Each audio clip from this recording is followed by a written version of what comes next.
सत्य कथा, पुरुषार्थ कथा, सुनो सुनो सिद्धार्थ कथा। सत्य कथा,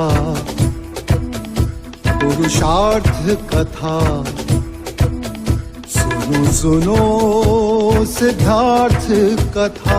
चढ़ते सूरज सा तेजवान वो कीर्तिमान, हुंकार भरे जब कूच करे, थर थर कांपे आसमान। वो राजपुत्र वो शूरवीर, पर्वत को भेद दे उसके तीर, शांति का स्रोत करुणा की धार, निर्झर झरे मन से अपार। वो राजपुत्र वो शूरवीर, पर्वत को भेद दे उसके तीर, है शाक्य वंश का वो तारा, जगमग है जिससे जग सारा। सत्य कथा, पुरुषार्थ कथा, सुनो सुनो सिद्धार्थ कथा। गुरुवर, आज सिद्धार्थ प्रथम बार महाराज के साथ शाक्य न्याय सभा में जा रहे हैं। इन्हें आशीर्वाद दीजिए। सिद्धार्थ, गुरुवरे के पांव छू। शतायुषी भव, कीर्तिमान भव, कुल देवता सूर्य समान तेजस्वी भव। दीजिए। प्रसाद नहीं, आशीर्वाद। मेरा आशीर्वाद तो सदा आपके साथ है कुमार। कहाँ है आपका आशीर्वाद? मुझे तो नहीं दिख रहा।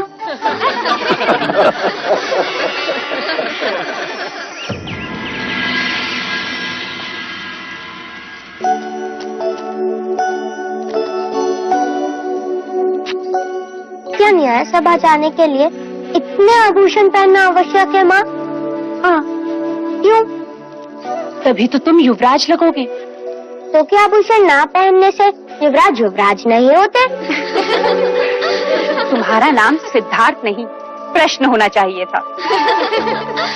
महादेवी, युवराज को काला टीका लगा दे, कहीं इन्हें आप ही की दृष्टि ना लग जाए।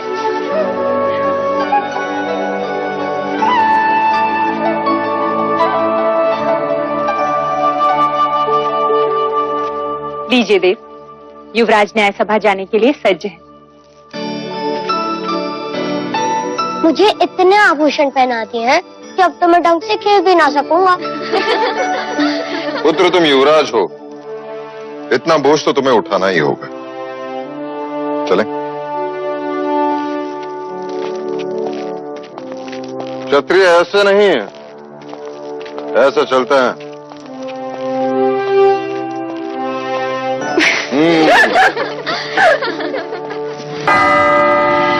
आप सभी का कपिल वस्तु की न्याय सभा में स्वागत है, और स्वागत है हमारे युवराज सिद्धार्थ का और कुमार देवदत्त का भी, जो आज प्रथम बार कपिल वस्तु की न्याय सभा में उपस्थित हुए हैं।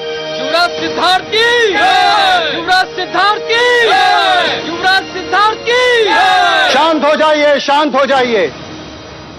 महाराज शुद्धोदन की आज्ञा से अब आज की न्याय सभा आरंभ की जाती है।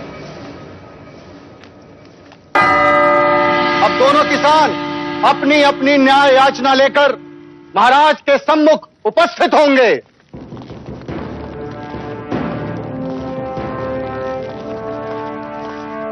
प्रणाम महाराज। क्या याचना है? महाराज, मेरी याचना इस कुशल के विरुद्ध है। इसने मुझसे पिछले वर्ष अनाज उधार लिया था, ये कहकर कि वो अनाज इस वर्ष मुझे लौटा देगा, मगर महाराज आज तक इसने वो अनाज मुझे लौटाया ही नहीं।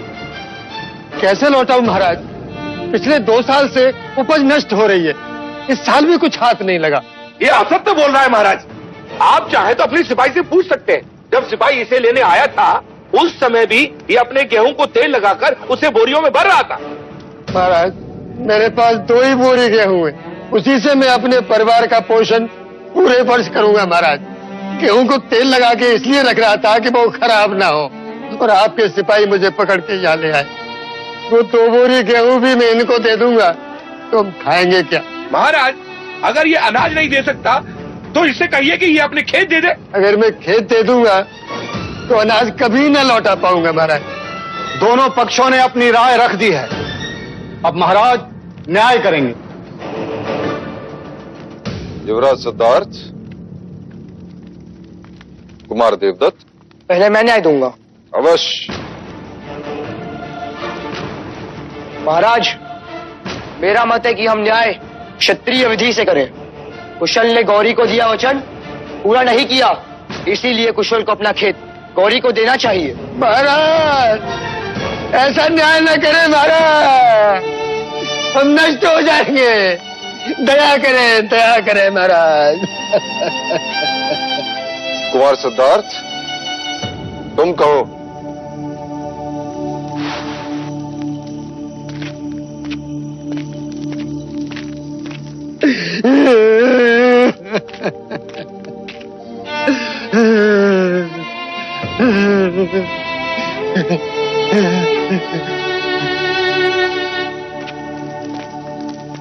महाराज, यदि कुशल गौरी को गेहूं दे देगा तो अपने परिवार का पेट कैसे पालेगा? खेत दे देगा तो अनाज कहाँ से उगाएगा? और गौरी को उसका अनाज कहाँ से लौटाएगा? वैसे भी गौरी के पास अनाज का अभाव नहीं, इसलिए मुझे लगता है कि कुशल की अनाज लौटाने की अवधि बढ़ा दी जाए।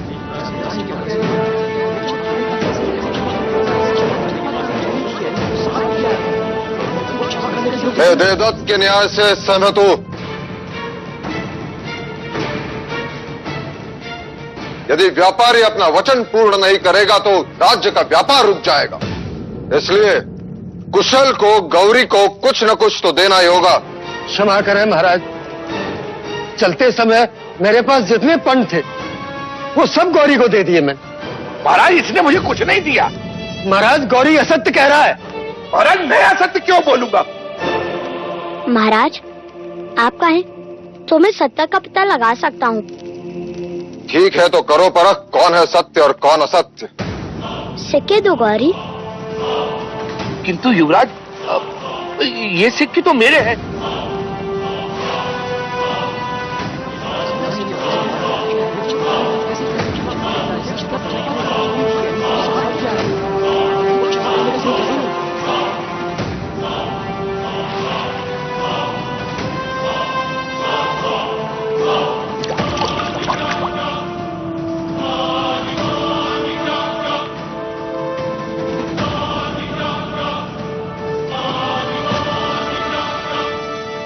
ये सिक्के कुशल के ही हैं। इस बात का क्या प्रमाण है कि ये सिक्के कुशल के ही हैं? क्योंकि जब कुशल ने सिक्के दिए तब वो गेहूं को तेल लगा रहा था और तेल सिक्कों पर लगा है।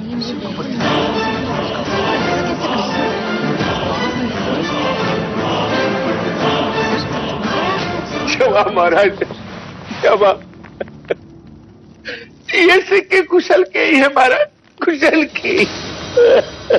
इससे ये प्रमाणित होता है कि कुशल ने गौरी को सिक्के दिए थे और इसके नियत में कोई खोट नहीं। कुशल के अनाज लौटाने की अवधि बढ़ा दी जाती है और गौरी को असत्य बोलने के लिए 10 कोड़े मारने का दंड सुनाया जाता है। नहीं महाराज, नहीं महाराज, मुझे क्षमा कर दो, मुझे क्षमा कर दो। 10 सिक्कों के लालच ने मुझे अंधा बना दिया महाराज, अंधा बना दिया।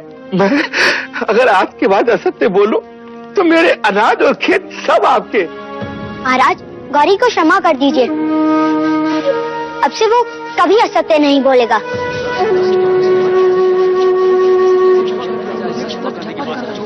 गौरी, मैं तुम्हें क्षमा कर सकता हूं यदि इस न्याय सभा में कोई तुम्हारा उत्तरदायित्व लेता है कि तू दोबारा झूठ नहीं बोलेगा। हाँ महाराज।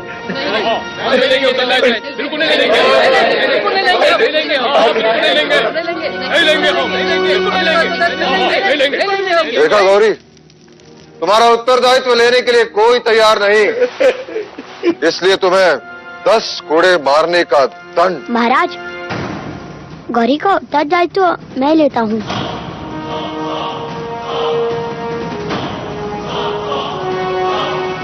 आज से ये कभी असत्य नहीं बोलेगा। सिद्धार्थ, पता है उत्तरदायित्व लेने का अर्थ क्या है? यदि गौरी ने दोबारा असत्य कहा तो कोड़े तुम्हें खाने होंगे। हाँ ज्येष्ठा, पर गौरी तो यातना से बच जाएगा ना?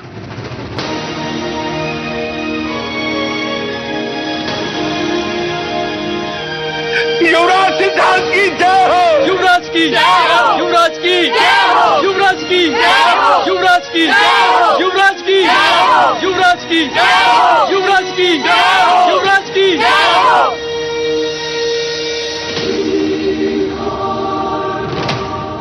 चाहे लाख जतन कर ले राजन, तेरा पुत्र सन्यासी ही बने।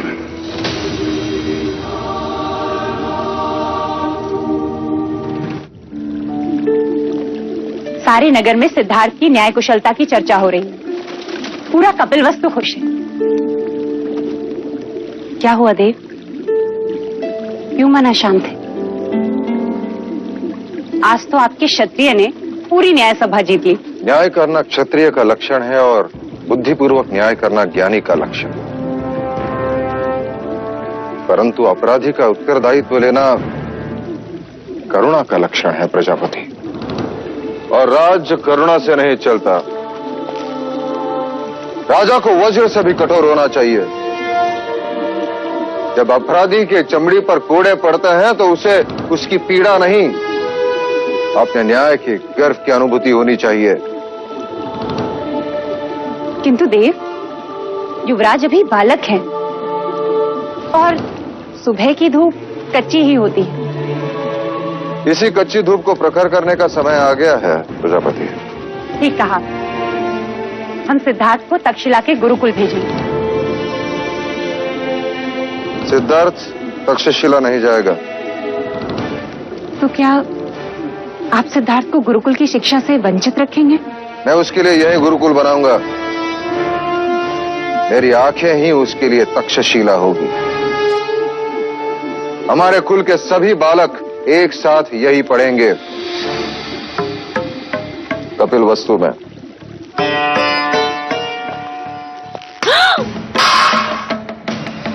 भोजन पर क्रोध नहीं करते देवता। क्यों न करूं? मुझे सब पर क्रोध आ रहा है। मेरा न्याय उचित था, महाराज भी सहमत थे, फिर भी प्रजा ने सिद्धार्थ के नाम की जय जयकार की। क्यों?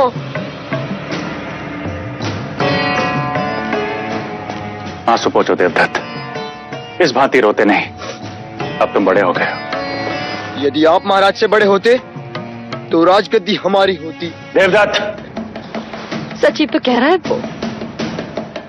इस भांति बड़ा होकर भी देवता छोटा नहीं बनता। आप इसके पिता हैं। आपके आंखों में इसके आंसुओं का कोई मूल्य नहीं। क्या चाहते हैं आप? कि देवदत्त भी सिद्धार्थ के पीछे पीछे घूमता रहे जैसे कि आप महाराज के पीछे घूमते हैं? मंगला,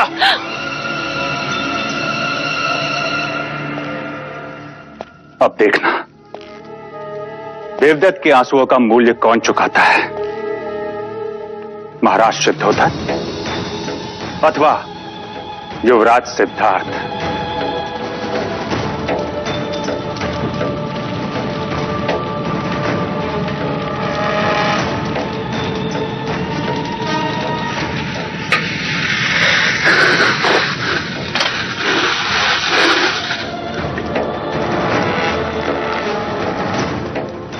लीजिए महाराज, ज्यों की त्यों है, रत्ती भर भी अंतर नहीं है।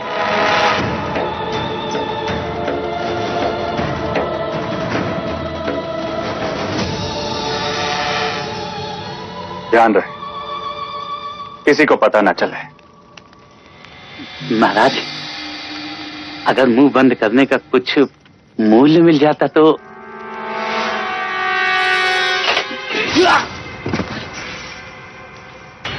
ऋण तो मैं स्वयं भी नहीं रखता।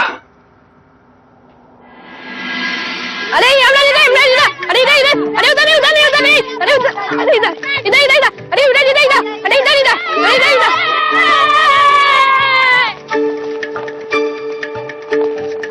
खेलोगे हमारे साथ? नहीं।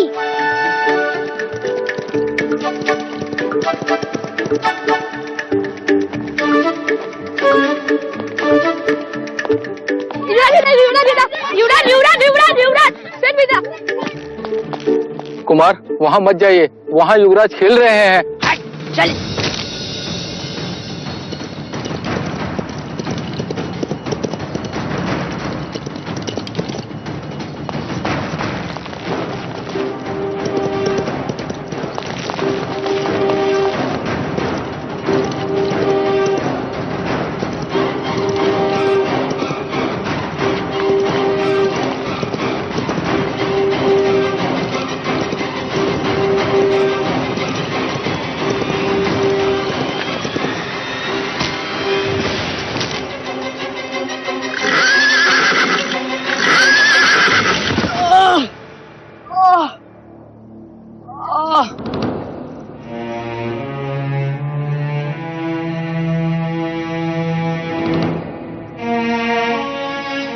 यही वो लड़का है महादेवी। क्या नाम है तुम्हारा? चन्ना, चन्ना महादेवी। ये तुम्हारा पुत्र है सूर्य? जी। भीतर आओ। जी नहीं युवराज, मैं यहाँ ठीक हूँ। वो सारथी पुत्र है, वो भीतर नहीं आ सकता। क्यों? वो ओछी जात के हैं, उन्हें छूते नहीं। ओछी जात? ये जात क्या है? जैसे आप युवराज हैं और वो सारथी पुत्र है। तो वो मुझसे भिन्न कैसे? आपका जन्म राजप्रासाद में हुआ है, इसलिए आप युवराज हैं, और वो छोटे घर में रहता है, इसलिए सारथी पुत्र है। इसमें क्या भिन्नता है? घाव होने पर उसे भी तो रक्त आता है। जब आप बड़े हो जाएंगे तो अपने आप समझ जाएंगे। पर मैं तो अभी समझना चाहता हूँ।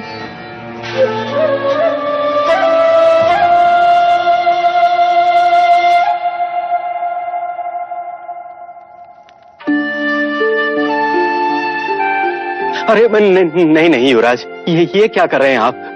हमें नहीं छूते, हम ओछी जाति के हैं, हमें छूना पाप है। आज यदि ये मुझे छूता नहीं तो मैं बचता कैसे? मैं तो घायल हो जाता। महादेवी,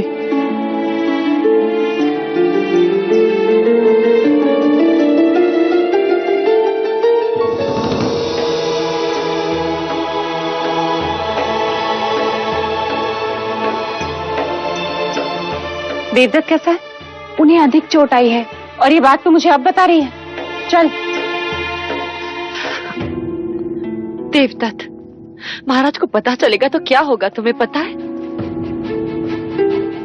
देवदत्त कैसा है मंगला दीदी?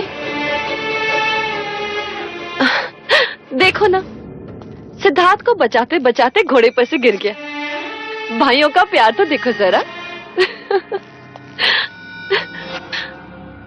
सिद्धार्थ, तुम ठीक तो हो? ये हटाओ इसे यहाँ से। इसी के कारण सब कुछ हुआ। यही बीच में आ गया था और मैं अश्वनियंत्रण खो बैठा और गिर पड़ा। हटाओ इसे यहाँ से, ओछी जात। ये मेरे साथ है ज्येष्ठा। यदि ये तुम्हारे साथ है तो मैं तुम्हारे साथ नहीं। देवदत्त, क्या कह रहे हो? युवराज है ये।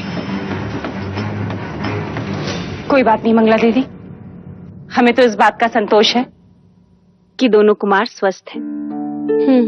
एक बात और मंगला दीदी, ये बात महाराज तक ना पहुंचे, अन्यथा अकारण ही युवराज को लेकर चिंतित हो जाएंगे।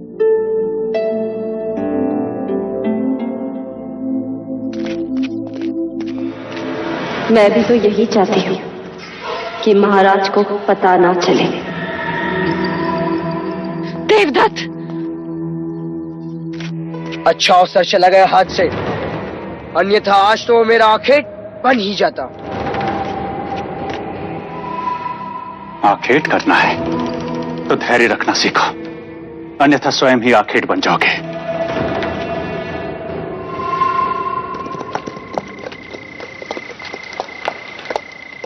गौरीनंदन जी,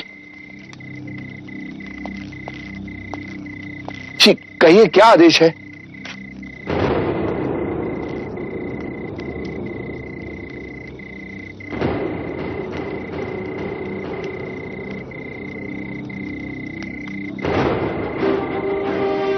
महाराज के आदेश का पालन होना चाहिए। जी।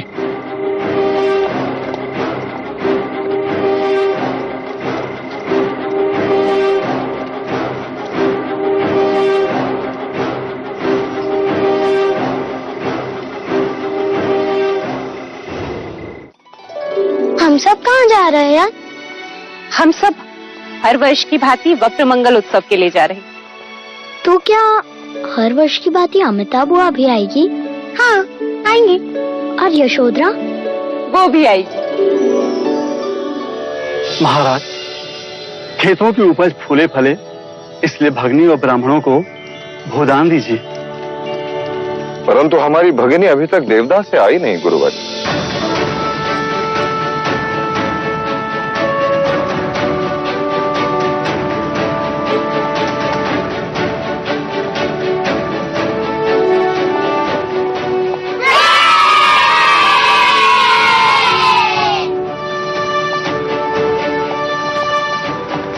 यशोधरा, क्या ये तुम्हारा हाथी है? हाँ, कुंज है इसका नाम। क्या ये मेरा मित्र बनेगा? हाँ, बनेगा। वैसे तो वो रथ या पालकी से आती है, इस बार वो हाथी पर कैसे आई? यह हाथी जानबूझकर हमें नीचा दिखाने भेजा है महाराज दंडपानी ने, जिससे ये सिद्ध हो जाए कि वो हमसे अधिक धनी है। यह हाथी नहीं महाराज, उनका अहंकार है।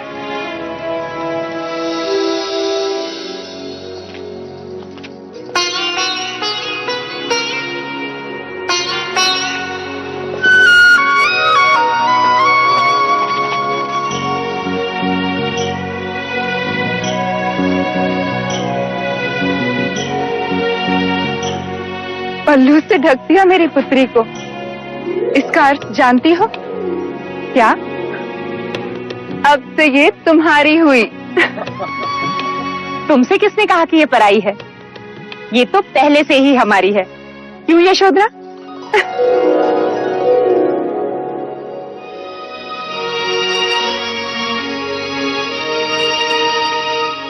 भैया, हर वर्ष की भांति इस वर्ष भी कपिलवस्तु के खेतों की उपज फले फूले।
क्षत्रिय युवराज की युवराज की युवराज की युवराज की युवराज की युवराज की युवराज की युवराज की युवराज की युवराज की युवराज की युवराज की युवराज की युवराज की।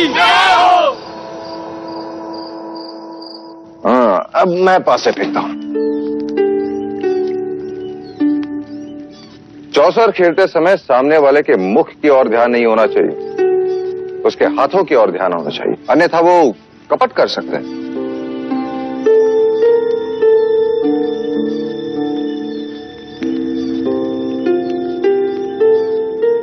क्या उस हाथी जैसा तुम्हें मेरे सर पर भी कांटा दिखाई दे रहा है? हाँ। निकाल दो। निकाल दो। निकाल।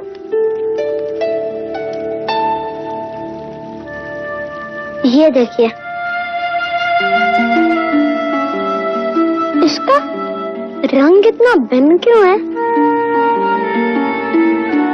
अब क्या उत्तर देंगे, कैसे समझाएंगे कि सफेद बाल वृद्धत्व का संकेत है? फिर वो पूछेगा वृद्धत्व क्या होता है? कुमार,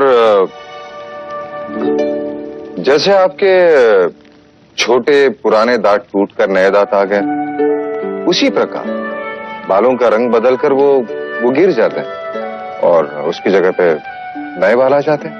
वैसे जैसे पेड़ की पत्तियां अपना रंग बदलती हैं। बिल्कुल वैसे हैं। सही समय पे आई। युवराज को नींद आ रही है, ले जाओ।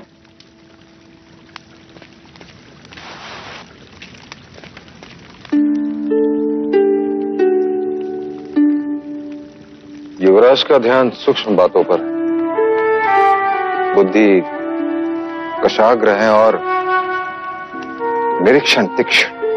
आज तो बात टल गई, किंतु कल घोषणा कर दी जाएगी। राजप्रसाद में सब सर ढक कराएंगे और स्त्रियां सर पर मेहंदी के पत्तों का लेप लगाएंगे, केश का रंग बदल जाएगा। नहीं देव, क्या हम सिद्धार्थ को सच्चाई नहीं बता सकते? अतीत की आलोचना मनुष्य को उदास करती है और भविष्य की कल्पना उसे निर्बल। इसलिए वर्तमान में जियो प्रजापति। मेरे लिए हर वो सत्य असत्य है जो सिद्धार्थ को जीवन की व्यथा का परिचय दे। और हां, सिद्धार्थ को प्रातःकाल जगा देना, गुरुजन आ रहे हैं।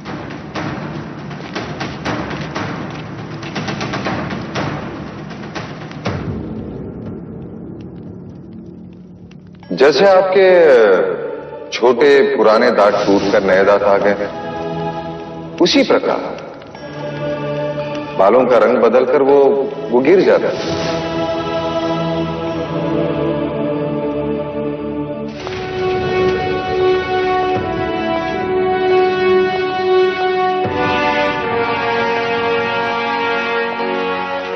युवराज, ये सारे ब्राह्मण वेद के अंग हैं।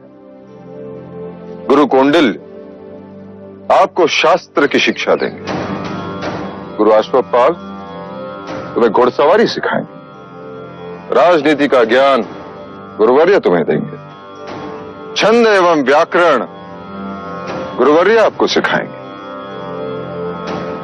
ये खगोल शास्त्र के वेद विज्ञान में कुशल है।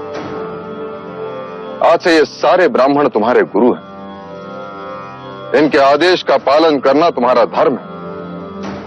इनसे आशीर्वाद लो।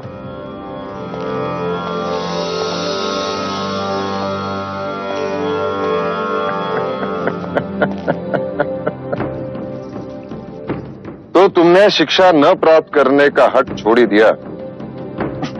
अब से तुम सिद्धार्थ के साथ ही पढ़ोगे। जी महाराज, कह रहा था जब युवराज सिद्धार्थ पढ़ाई करने गुरुकुल जा रहे हैं तो मैं अकेला क्या करूंगा।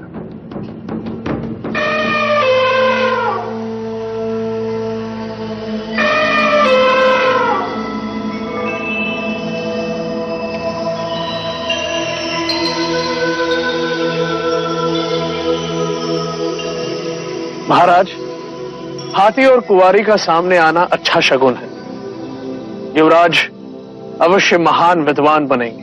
क्षमा करें गुरुवर्य, केवल महान विद्वान नहीं, महान राजा बनेंगे। ऐसा योद्धा जिसे संपूर्ण भारतवर्ष ने कभी ना देखा।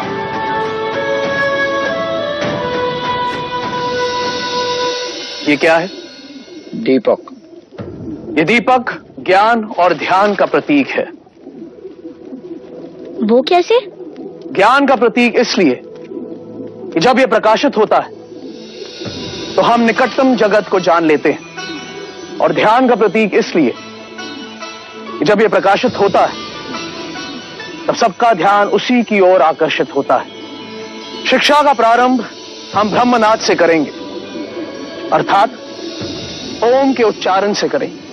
जब तक ये दीपक मंगल नहीं हो जाते, सबको उच्चारण करते रहना होगा। हो गई।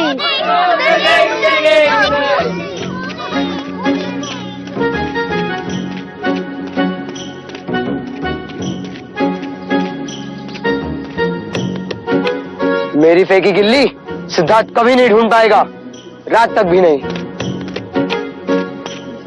गिल्ली मिल गई! गिल्ली मिल गई दोस्तों! ये! लो, तुम तो कहते थे कि सिद्धार्थ तुम्हारी गिल्ली कभी नहीं ढूंढ पाएगा। ढूंढ ली ना उसने गिल्ली। अब तुम अपनी आंखें बंद करो।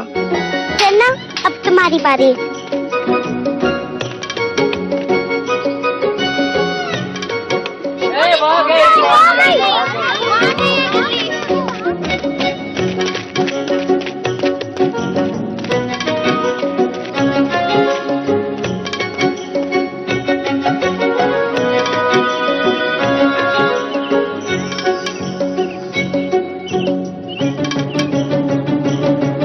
मिल गई गिल्ली, मिल गई।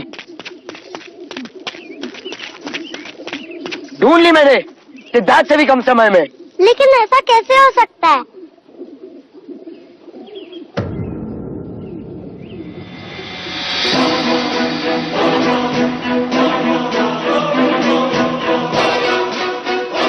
गिल्ली तो यहाँ है।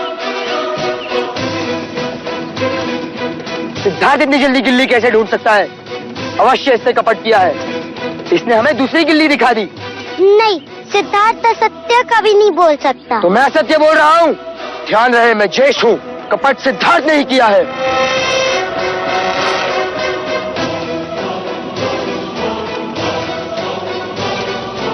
देखा कैसे चला गया?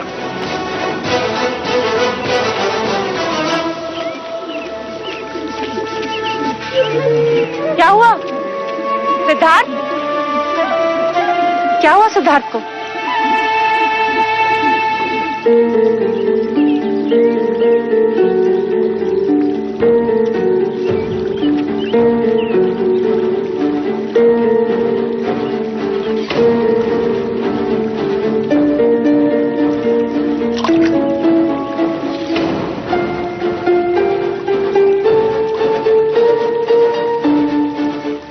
सिद्धार्थ, तुमने सत्य कहा, तुमने कपट से खेल जीता। महाराज को इस बात का पता चलेगा तो उन्हें कितना दुख होगा, जानते हो तुमसे यह अपेक्षा नहीं थी मुझे। सच कह के हार जाते तो इतना दुख नहीं होता। तुम्हारा दंड यह है कि मैं तुमसे अब बात नहीं करूंगी।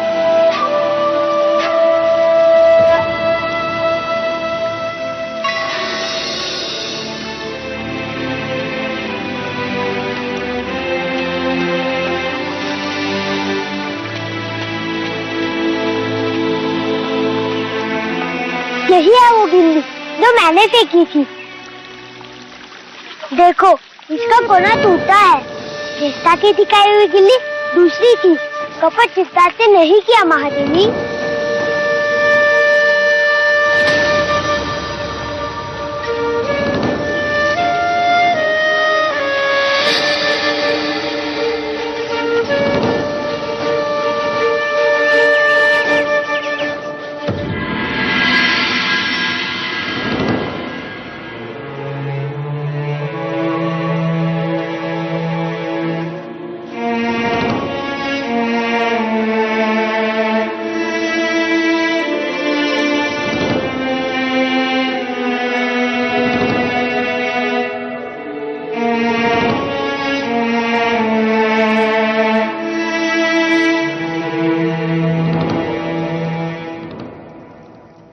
माँ, आप रो क्यों रही हो माँ?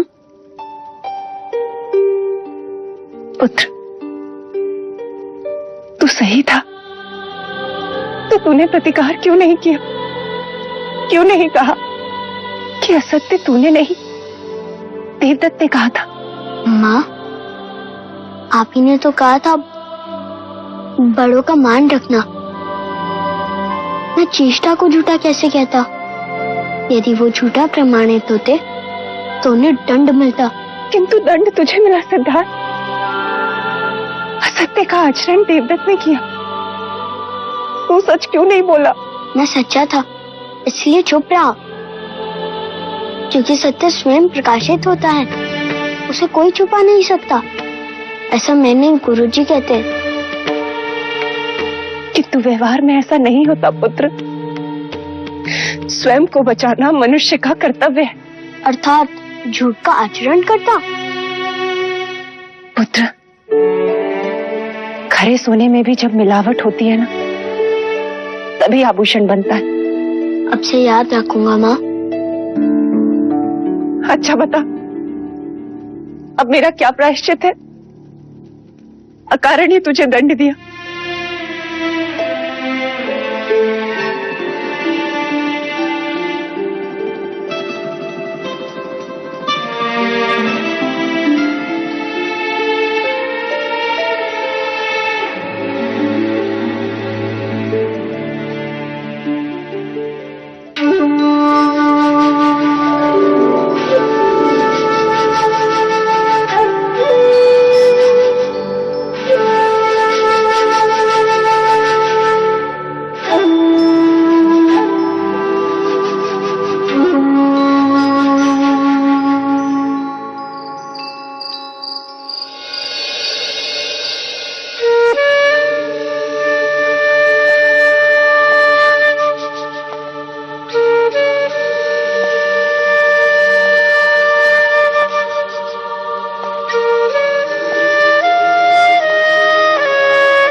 आज तुम्हारे सुर करुणा से भरे हैं प्रजापति। तुम दुखी हो।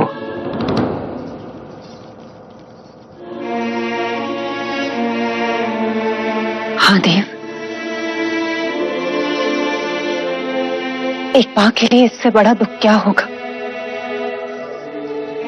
कि वह अपने पुत्र को समझ ही नहीं पाई। ऐसा लगता है जैसे 8 साल की उम्र में कोई 80 साल का विचारक बन दी। देव, पत्थर सामने आ जाएं, तो पेड़ की जड़ें भी उन्हें काट कर अपना रास्ता बना लेती हैं। किंतु यह बालक, यह तो अपने बारे में कुछ सोचता ही नहीं। सामान्य मनुष्य स्वार्थ भी नहीं। उसे दंड देकर तुम स्वयं को दुखी कर रही हो प्रजापति। उसे लड़ना सिखाइए, सिद्धार्थ को लड़ना सिखाइए देव। तुम चिंता मत करो देवी। मेरे जीवन का ध्येय यही है कि सिद्धार्थ भारतवर्ष का सबसे बड़ा योद्धा बने। वो सम्राट सिद्धार्थ गौतम कहलाए।